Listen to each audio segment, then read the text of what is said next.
आज हम हमारे प्रिय नागेश्वर महादेव की कहानी सुनेंगे। अध्याय 1, रहस्यमयी फुसफुसाहट। गुजरात के तट पर बसा समुद्रा गांव सदियों पुरानी परंपराओं से भरा पड़ा है।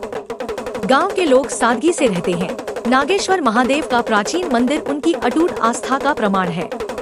लेकिन मंदिर सदियों से वीरान पड़ा है। इसकी एक बार की शानदार वास्तुकला अब ढह रही है और प्रकृति ने इसे नष्ट कर दिया है। अपनी जीर्ण शीर्ण अवस्था के बावजूद मंदिर अभी भी श्रद्धा का स्थान है और गांव के लोग इसके बारे में धीमी आवाज में बात करते हैं, इसके पवित्र अतीत की कहानियां सुनाते हैं।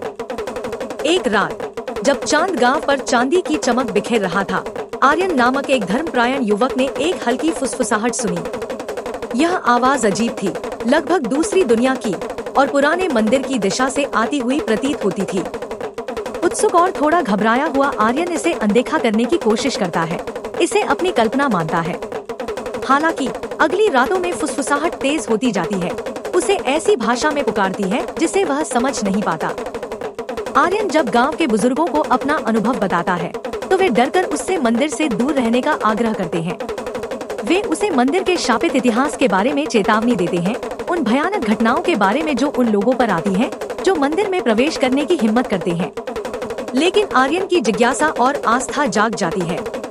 वह मानता है कि फुसफुसाहट एक दिव्य आह्वान है और बुजुर्गों की चेतावनियों के बावजूद वह रहस्यमय ध्वनि की उत्पत्ति की जांच करने का फैसला करता है।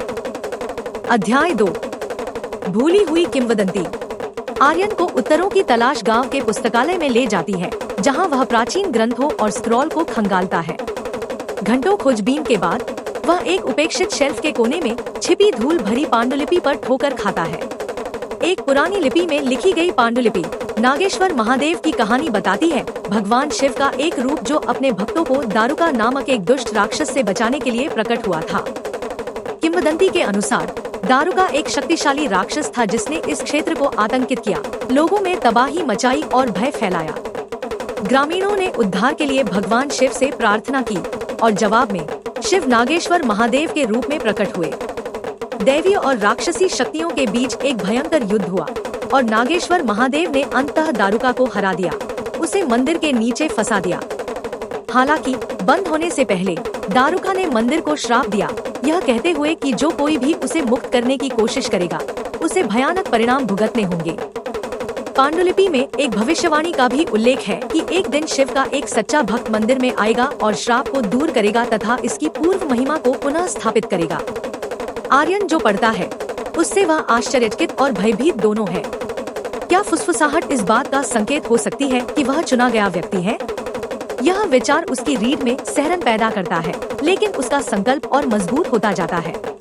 वह जानता है कि उसे मंदिर का पता लगाना चाहिए और सच्चाई को उजागर करना चाहिए। अध्याय 3, दानव का अभिशाप। चेतावनी के बावजूद आर्यन अकेले मंदिर जाने का फैसला करता है। मंदिर की ओर जाने वाला रास्ता कंटीली झाड़ियों से भरा हुआ है और हवा में एक भयानक सन्नाटा है। जैसे जैसे वह मंदिर के पास पहुंचता है, फुसफुसाहट तेज होती जाती है, जिससे उसकी रीढ़ में ठंडक पहुंचती है। मंदिर की प्राचीन पत्थर की दीवारें उसके सामने उभरती हैं, जो काई और आइवी से ढकी हुई हैं, लेकिन इसकी वास्तुकला की भव्यता अभी भी स्पष्ट है। जैसे ही आर्यन मंदिर के अंदर कदम रखता है, उसे ठंडी हवा का झोंका महसूस होता है, मानो कोई अदृश्य उपस्थिति उसे देख रही हो। अंदर का हिस्सा अंधेरा और नम है, छत की दरारों से केवल चांदनी की हल्की किरणें छनकर आ रही हैं। हवा में धूप और सड़न की गंध भरी हुई है। मंदिर के केंद्र में एक बड़ी पत्थर की वेदी है, जिस पर जटिल प्रतीकों को उकेरा गया है। आर्यन वेदी के पीछे एक छिपी हुई सीढ़ी को देखता है, जो गहरे भूमिगत तक जाती है। एक अदृश्य शक्ति से प्रेरित होकर आर्यन अंधेरे में उतरता है। हवा ठंडी होती जाती है और फुसफुसाहट तेज होती जाती है, लगभग बहरा कर देने वाली। उसे लगता है कि अभिशाप का भार उस पर दबाव डाल रहा है, लेकिन नागेश्वर महादेव में उसकी आस्था उसे आगे बढ़ने के लिए प्रेरित करती है।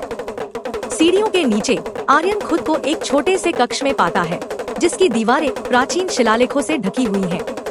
कक्ष के केंद्र में एक पत्थर का दरवाजा है, जिसकी सतह पर पांडुलिपि में दिए गए प्रतीकों से मिलते जुलते प्रतीक उकेरे गए हैं।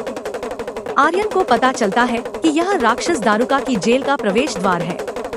पांडुलिपि की चेतावनियां उसके दिमाग में गूंजती हैं, लेकिन वह जानता है कि पीछे मुड़ने का कोई रास्ता नहीं है।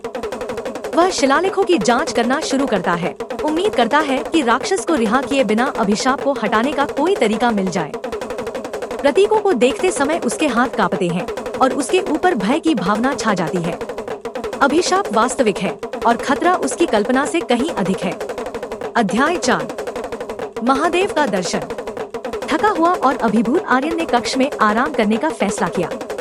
वह गहरी नींद में सो जाता है और अपने सपने में वह खुद को दिव्य प्रकाश में नहाए हुए एक विशाल आकृति के सामने खड़ा पाता है। यह भगवान शिव अपने नागेश्वर रूप में है। उनकी आंखें शक्ति और करुणा से जगमगा रही हैं। आर्यन विस्मय और श्रद्धा से अभिभूत होकर अपने घुटनों पर गिर जाता है। शिव आर्यन से बात करते हैं। उनकी आवाज में सौम्यता और अधिकार दोनों की गूंज है। वह आर्यन को आगे आने वाले खतरों से आगाह करते हैं, यह बताते हुए कि दारुका का श्राप आसानी से नहीं हटेगा। हालांकि शिव आर्यन को यह भी बताते हैं कि उन्हें एक दिव्य योजना को पूरा करने के लिए चुना गया है। आर्यन की आस्था और भक्ति ने उसे इस क्षण तक पहुंचाया है और मंदिर को पुनर्स्थापित करना और भूमि पर शांति लाना उसका भाग्य है। यह दर्शन आर्यन को उद्देश्य और भय दोनों से भर देता है। शिव की उपस्थिति सुकून देने वाली है, लेकिन जिम्मेदारी का भार बहुत अधिक है। गायब होने से पहले शिव आर्यन के सिर पर हाथ रखते हैं, उसे आगे आने वाली चुनौतियों का सामना करने के लिए आवश्यक शक्ति और साहस का आशीर्वाद देते हैं। आर्यन चौंक कर उठता है। उसके दिमाग में अभी भी वह दृश्य स्पष्ट है। वह जानता है कि उसे क्या करना चाहिए, लेकिन उसके सामने का रास्ता खतरों से भरा है। अध्याय 5 गुप्त मार्ग। ईश्वरीय मार्गदर्शन का पालन करने के लिए दृढ़ संकल्पित आर्यन मंदिर का अन्वेषण जारी रखता है। वह कक्ष में वापस आता है और शिलालेखों का अधिक बारीकी से अध्ययन करता है। कई घंटों तक समझने के बाद उसे एक गुप्त मार्ग मिलता है जो भूमिगत और भी गहरे तक जाता है। मार्ग संकरा और घुमावदार है, जिसकी दीवारें उसके चारों ओर बंद होती हुई प्रतीत होती हैं। जैसे जैसे आर्यन नीचे उतरता है, उसे एक अशुभ शक्ति की उपस्थिति का एहसास होता है जो मजबूत होती जा रही है। हवा ठंडी हो जाती है और फुसफुसाती हुई आवाजें वापस आती हैं, जो पहले से अधिक आग्रहपूर्ण और खतरनाक होती हैं। अपने डर के बावजूद नागेश्वर महादेव के प्रति आर्यन की भक्ति उसे आगे बढ़ने के लिए प्रेरित करती है। वह जानता है कि वह जो उत्तर खोज रहा है वह इस मार्ग के अंत में है। मार्ग अंततः एक विशाल भूमिगत कक्ष में खुलता है, जिसकी दीवारें नागेश्वर महादेव और दारुका के बीच युद्ध को दर्शाती प्राचीन नक्काशी से सजी हैं। कक्ष के केंद्र में आर्यन को ऊपर की तरह ही एक वेदी मिलती है, लेकिन यह जटिल प्रतीकों और आरेखों की एक श्रृंखला से घिरी हुई है। यहीं पर आर्यन को श्राप निवारण की कुंजी का पता चलता है, एक अनुष्ठान जिसके लिए विशिष्ट वस्तुओं की आवश्यकता होती है, जिनमें से प्रत्येक का अपना महत्व होता है। नमः पार्वती पते, हर हर महादेव।